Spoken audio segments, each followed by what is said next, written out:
Hi friends, my name is Borrodante. Let's test Gimp.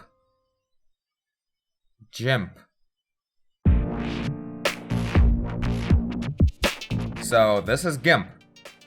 I installed this last night and I really feel like this program is very uncomfortable or just doesn't want to be on Windows. Like, I'm not sure why, but I feel like everything is so weird and different and doesn't really use anything that the operating system is providing, kind of. I don't know, I feel like I was kinda confused about how to make the tablet pen work as a pen, even though it kinda worked with the pen pressure thing. By the way, the strokes are pretty fast. That's one thing I can say. Changing the size of the brush is still super slow, just like in Medibang. Literally 1 pixel at a time, even when we're at the huge size. So, it's not super fast. Like, let's not forget, this is like super simplified brush too.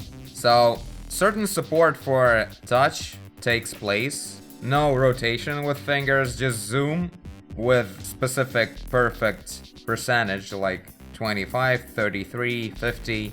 Oh yeah, very weird control with panning the camera.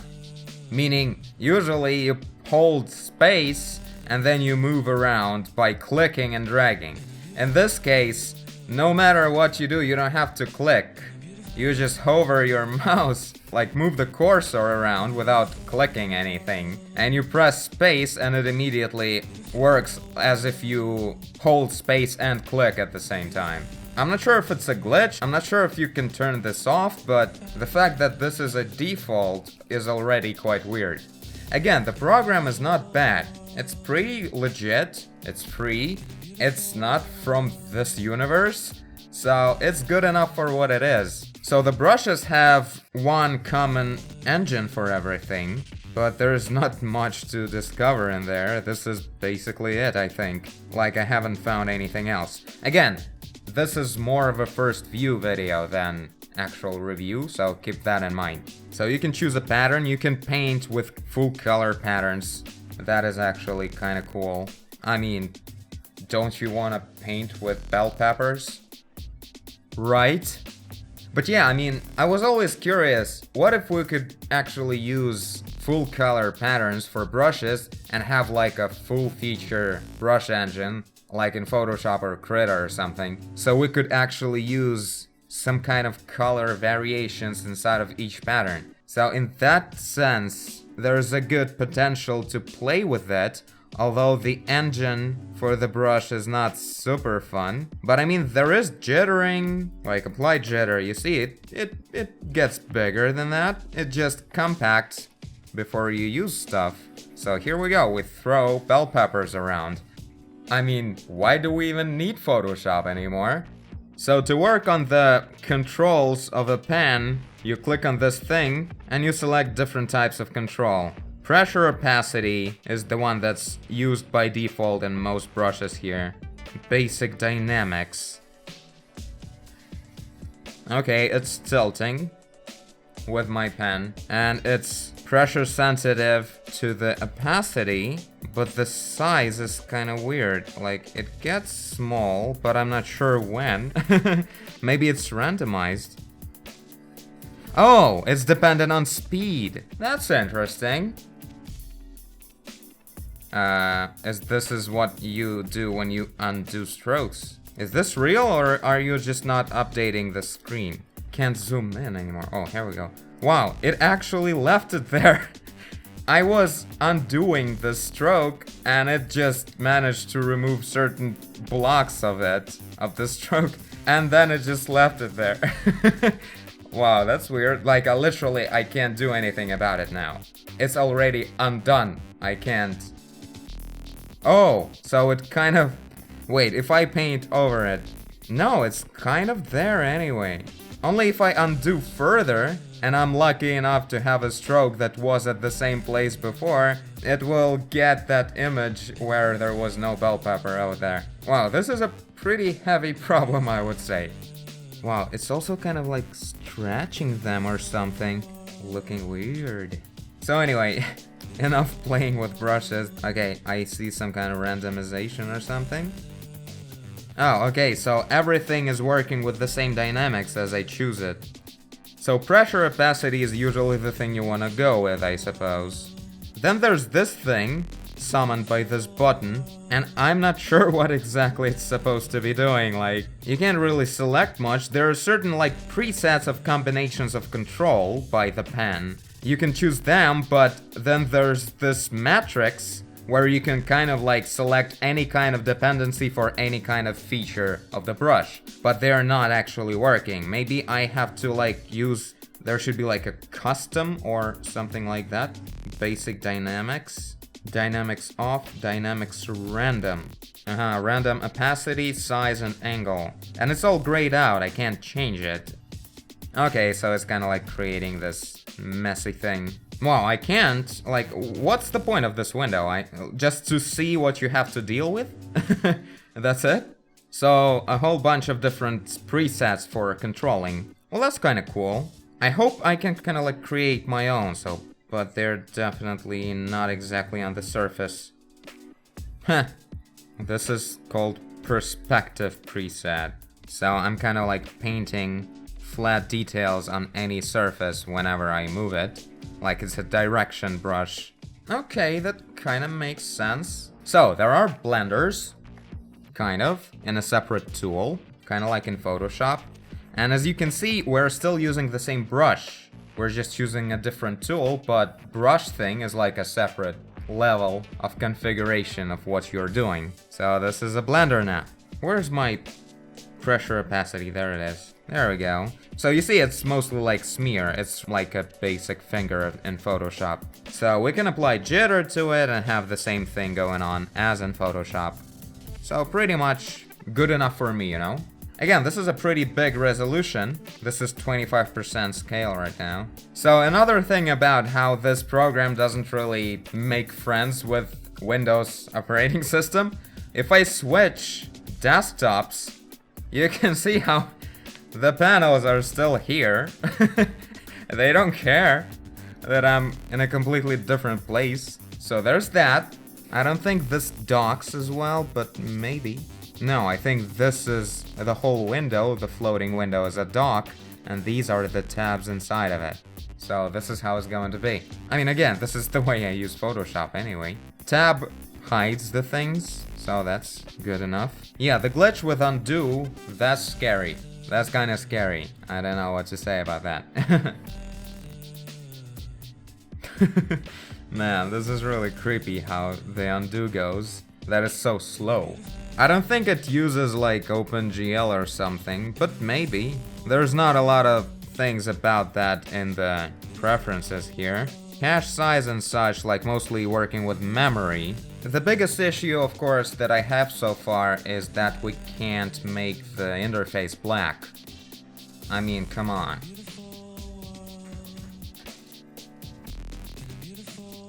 What's up?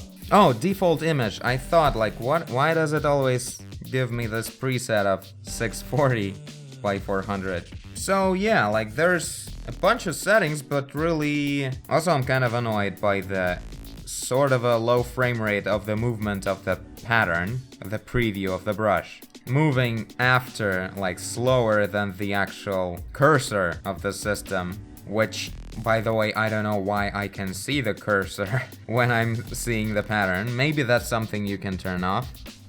Nope. DirectX, direct input. That's a controller. I'm scared, but I'm gonna add that. Okay, what does it mean? I feel like this is way more system kind of setting that I'm expecting it to be. Okay, yes, I totally understand what I'm doing, yes. I hope that changed something. So in case you don't know, Gimp is like mostly on Linux, but also kind of as Krita. And they have one common feature. They both, by default, pick color from the canvas by holding Control, not Alt. Apparently that's a thing on Linux. Okay, keyboard shortcuts. Background blue decrease. Blue, green, and red, and hue, and value, and saturation. Whoa, there's literally increase and decrease hotkey for absolutely every setting that you can do on your brush. And also for the color in RGB dimensions and in hue, saturation and value dimensions. So you can set it up any way you want in that meaning. Like you can only use keyboard to change everything, not even clicking on the color or anywhere else. Wow, this is massive. So yeah, you can set up hotkeys pretty well. That's already a lot. Layers. Also, like literally any control imaginable is bindable to the keys on your keyboard. I love this. This is something really awesome. Like if you can just use keyboard instead of clicking everywhere, this is really cool. Like you can just turn off all the interface and just work with your keyboard and the pure canvas. That's kind of cool. Can I hide these rulers? Control R. No, just R. Who the hell are you? Whee! Okay. Shift R is kinda rotating something. Oh. You're pretty. Now you're frozen. So we're rotating the... Okay, this is fine. I love how it shows the borders of actual pixels that are painted in the layer, even if they are like beyond the canvas. So let's check out some transformation tools and selection tools. This vertical update is really creepy. Also, I think we ran out of undos, which were like 5, and now I can't undo further. Did we run out of the amount of memory we have set up for the amount of undos? Minimal number of undo levels 5. Wow, I thought I was exaggerating, and it was actually 5. Maximum undo memory. Yeah, like... Yeah. Dude. So, back to my favorite brush. Oh boy, like literally every hotkey is completely different from all the other software I've ever worked with. Like even B is not a brush. It's P. Like forever away from where you hold your hand. Why? And then we wonder why unexperienced artists don't use hotkeys. Because you have to have like an alien hand to use them. A big set of filters. How fast is Gaussian blur? Oh, preview is just here, huh? I'm not exactly surprised. Oh, okay. Wow. Someone was in the rush when they were coding this. Oh, that's a big progress bar.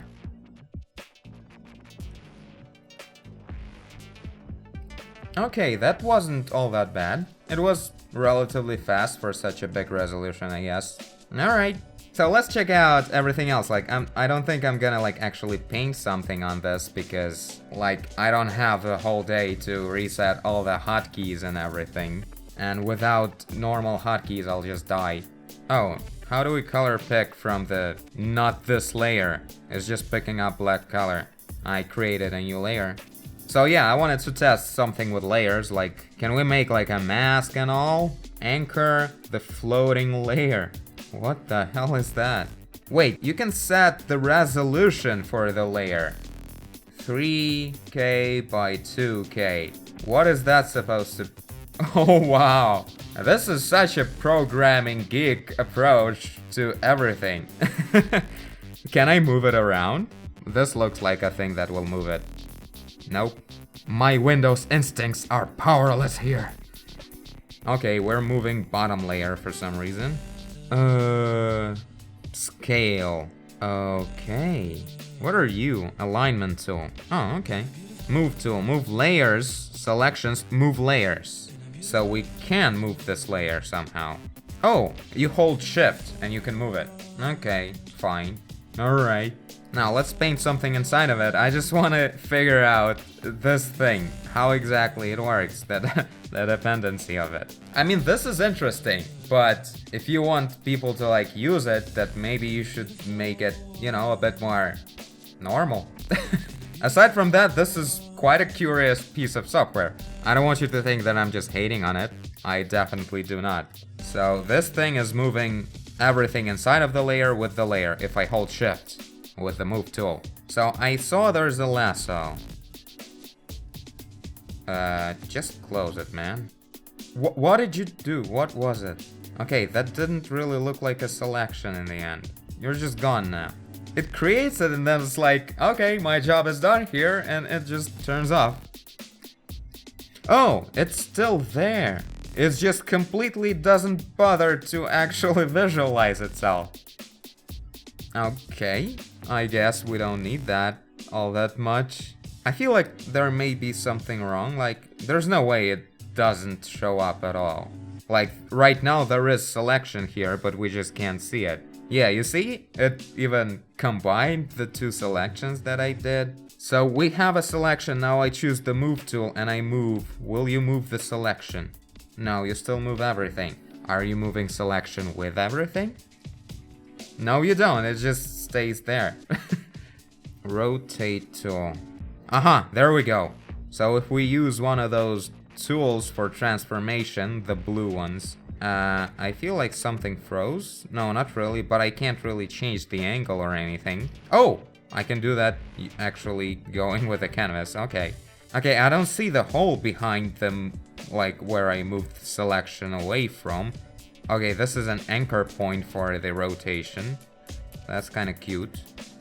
Okay, so I did this rotation in a very weird old school way. Now I press OK. Oh, now you're showing it. It's so not real time, like you don't know what exactly you're doing before it's already done. Kind of weird, like I assume it's just kind of slow with updating everything on the canvas, so it doesn't even try to be real time. That's why many tools are so, like, showing the actual result afterwards. But, I mean, this is rotation tool, this is scale, skew, tapper, and mirror. So move tool is this thing, but why can't... Oh, now I can move selection with this thing. Floating selection transformation. Oh, it's still in... So we have to kind of like enter the transformation mode, so it would create this special layer for transformation. What do we do after that? Like, what if we want to just... I assume I'm still inside of it or something, yeah. Do we now, like, merge? Yeah, Control E is gonna merge. What are you like? Of course not. Of course not. Okay, right-click. Apply yourself. I can't seem to be able to even switch to other layers or something. We're just here now. I press enter probably, right? Oh! This is toggling the existence of our thing that we're transforming. That's cool. Now we don't do that. And I'm not sure what's going on. Oh! The enter was just... Like, focus goes wherever it wants. Right now we're having this focus on this visible toggle on the layer of the selection, and I'm pressing enter, and that's what it's changing. That's all it was. Selection editor. I'm scared, but let's do this. Oh my god, what is this? Oh boy. Selection editor. So this is the only way to see it. This is the alpha of this layer minus the hole and minus the transformation that we did. And I click here, it's gonna be just this transformation, but only on top of the hole. It's like... whatever, man. Yeah, I'm getting pretty strong vibes of my experience with Linux many years ago, where you kinda like install the software and then you have to spend half of your life finishing it. Not finishing, but setting this up is going to be a little bit of a bitch. So, yeah, this is my opinion for now, I guess. Like, it's interesting, it has a lot of freedom somewhere in there.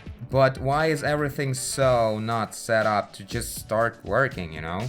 like at certain areas. And the thing with layers and like selections are a nightmare.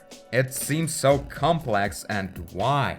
I actually kind of like the idea of creating layers with boundaries. Like, this is a cool way to save memory. Because a lot of the times you create a layer just to add certain details on certain character, and then if you have the ability of create like special concrete boundaries for this layer, that means that this is the amount of pixels your computer is working at the moment in this layer. This is like a pretty cool optimization, like it makes your document smaller and lighter to work with. It's kind of cool. So I'm kind of enjoying this thing. But selections are a nightmare for sure. The undo bug is really terrifying. And aside from that, it's not all that slow and all.